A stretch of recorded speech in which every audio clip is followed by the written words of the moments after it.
مرحبا. أنا اسمي أيلة. In English, hi. My name is Ayla. We're here to communicate ideas, to be enlightened, and to be informed. But on a more obscure, maybe higher level, I believe in the invisibility of ignorance and the devastating power of preconception. Let me introduce you to my bunny. His name is Arnubi. My uncle sent it to me from Chicago when I was born 32 years ago. He was pink, soft, and fluffy.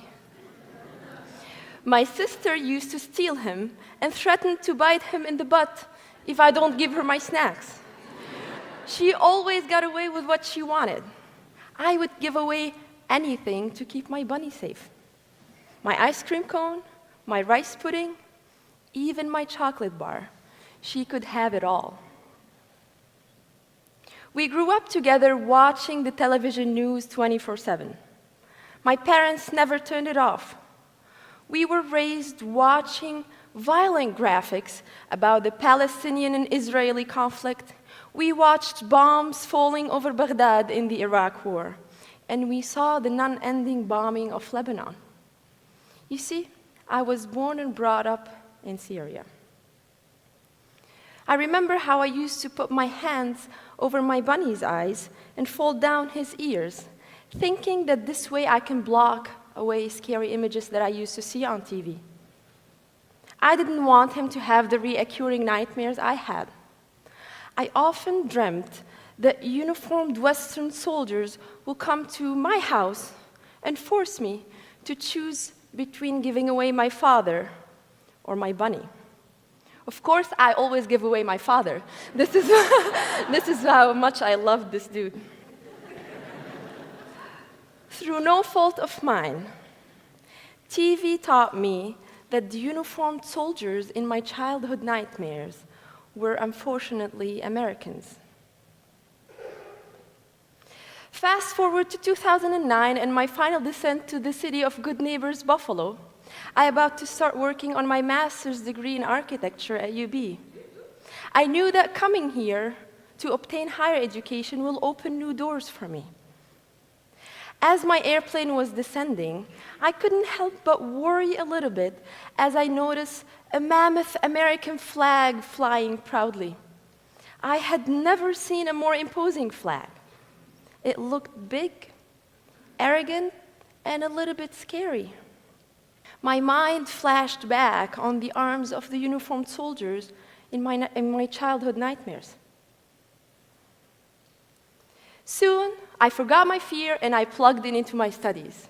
I worked hard, and before I know it, I was putting in so many hours that I nearly reached my work authorization limits, which meant that soon I have to go back home. Things had changed since I left. My beautiful Mediterranean country of kind people, great food, and long history was deep in a war. I couldn't sleep. I remember how worried I was before having the courage to go to the office of my employer at Wendell, Don, who's here with us in the room, by the way. Hi, Don. I remember how worried I was before going to his office and ask his help to help me become a permanent resident. To my extreme surprise, he didn't only offer his support, but a full sponsorship. When I received the green card, I also received this lovely patriotic bouquet with the American flag colors from Joe and Marianne, also my boss at Wendell, with this lovely card saying, "To our newest citizen, welcome to America." Another lovely human interaction, person-to-person connection that I made here was with my 96-year-old Buffalo neighbor, Mrs. Taska. Mrs. Taska, she used to welcome me every afternoon with a warm cookie and a cup of tea. She could barely hear, and I couldn't speak English. Perfect match, right? We made amazing friends. We did make amazing friends. These small human interaction and connections with Don, Joe, Mrs. Taska had helped me overcome my fear. I slowly realized that Americans hadn't changed. It was me. I had changed. Watching the news as a child in the Middle East, I subconsciously read Americans and the American flag. They meant war and explosions. Well, isn't it this your reaction now when you hear the word Syria? That's a problem that troubles and fascinates me. When I saw the marches of extremists in Charlottesville, I knew that these people don't represent the Americans that I know, just like ISIS shouldn't represent Syrians. Because I have the great luxury to live here in safety with my husband and son, I no longer fear Americans and the American flag. In fact, when I see the flag now, I remember my friends, not fear. The flag now represents an overwhelming sense of security and respect for the values of the hardworking people I've met here. To me, it means support, encouragement, civil rights, and freedom. I ask myself, why did I assume so quickly? Even as an adult, why did I allow fear to stand in my way? Why do we all allow fear to bind us? Why do we judge so quickly? Sometimes I wish I have a GoPro camera like this guy here to capture fear in people's reactions when I say I'm from Syria. Their faces seem to speak when they're not. Pfft, you're not Syrian. Syrians don't have blonde hair. They don't dress like you do. They're covered in black with explosive belts wrapped around them. Every time I say I'm from Syria, I find myself even apologizing or saying a silly joke to break the ice in the room. I'm here tonight to tell you that Syrians are not scary. We are people just like you, smart, educated, and hardworking, with hopes, fears, and dreams to live close to our families. To me, reality is in statistics. 51% of the Syrian population, that is 11 million persons, is displaced now internally and externally. Families are spread apart. They're forced to leave their homes and their previous lives. 4.8 million are now refugees in refugee tent camps in countries like Lebanon, Jordan, Turkey, Greece, and beyond. In fact, when I visited Syria last month, I only had a couple people to call. My high school friends are now scattered all over the globe. Canada, United States, Europe, Turkey, Far East, the Arab Gulf. I hate this slide. Only a couple of people are left that I know in Syria now. In the neighborhood where I grew up, moms and dads are sending their kids to school, knowing that the school bus might be hit by a rocket fired from extremists. They can't lock their kids at home for more than 6 years. Kids have to go to school. They're brave. My friend Zaina, whom I couldn't put the picture here today because I didn't want to get her in trouble back home, she has 2 different degrees, computer engineering and journalism. She was detained for 3 months just because of a cause she believed in, democracy and human rights. She passed time picking up lice from her inmates' heads. She and her family went through hell. Since 2011, 17,723 persons died in prison in Syria. She was one of the very few that made it out alive. She's brave. Syrians are brave.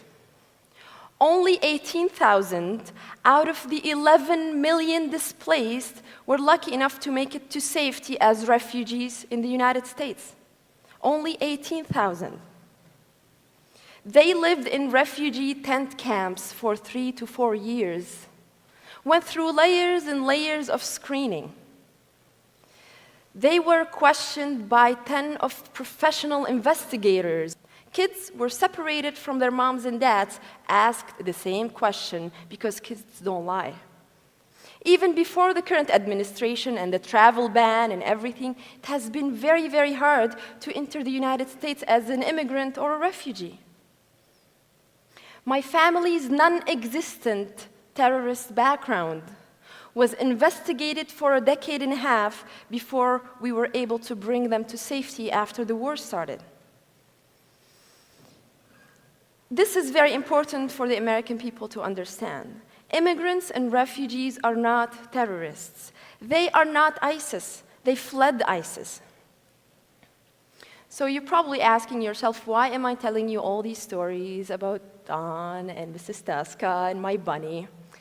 I had preconceived ideas about you, and I know that you do have preconceived ideas about me and my background. We need to put them behind.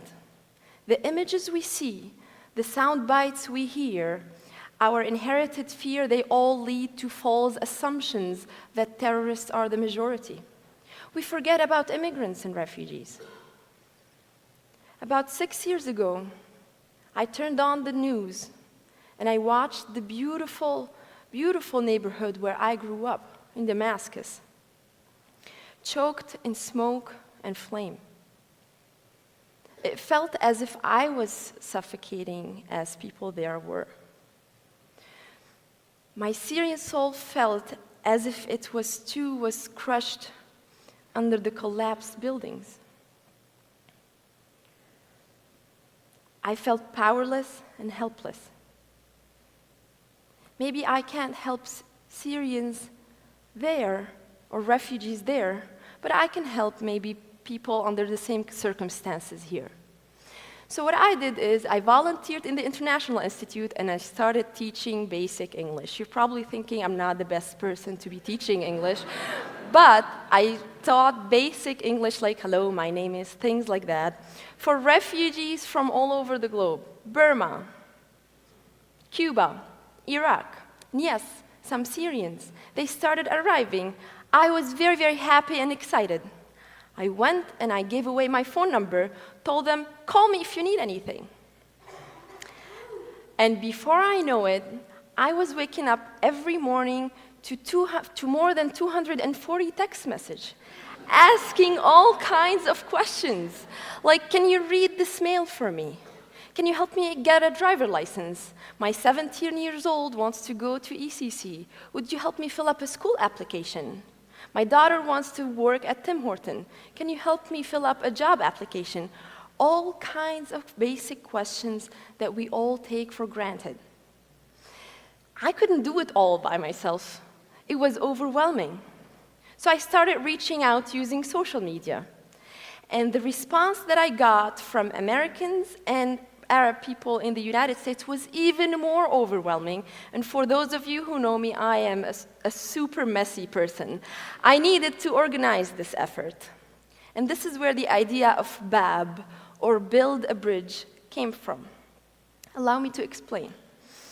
So build a bridge, or BAB, which means a door in Arabic. Door, just like all the doors that were opened for me. This is what BAB means in Arabic. It's a platform that links immigrants and refugees with people from the local community who are willing to help with small but important things. I'm now working on developing a mobile app. It's not ready yet, but the interface is going to look somehow like this. The screen is going to be split in half, one half for refugees and immigrants, the other half for people who are willing to help. The icons are similar: driver license, job application, school application. If you can help filling up a job application, you click here. If you need help filling up a job application, you click at the same icon on the other side, and I connect you, and you go help each other, and I don't have to do any work.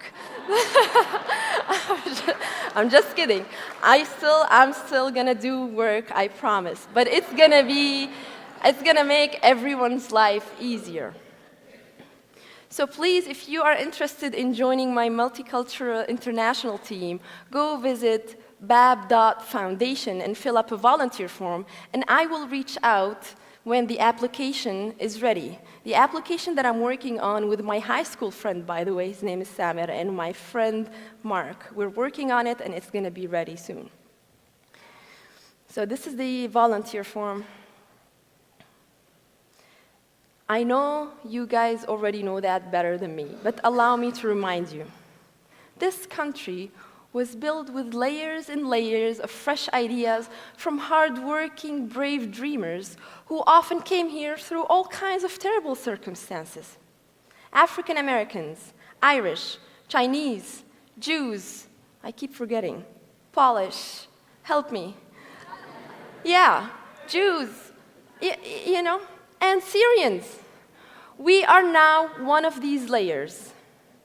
Unless there's a Native American in this room, we're all immigrants one way or another.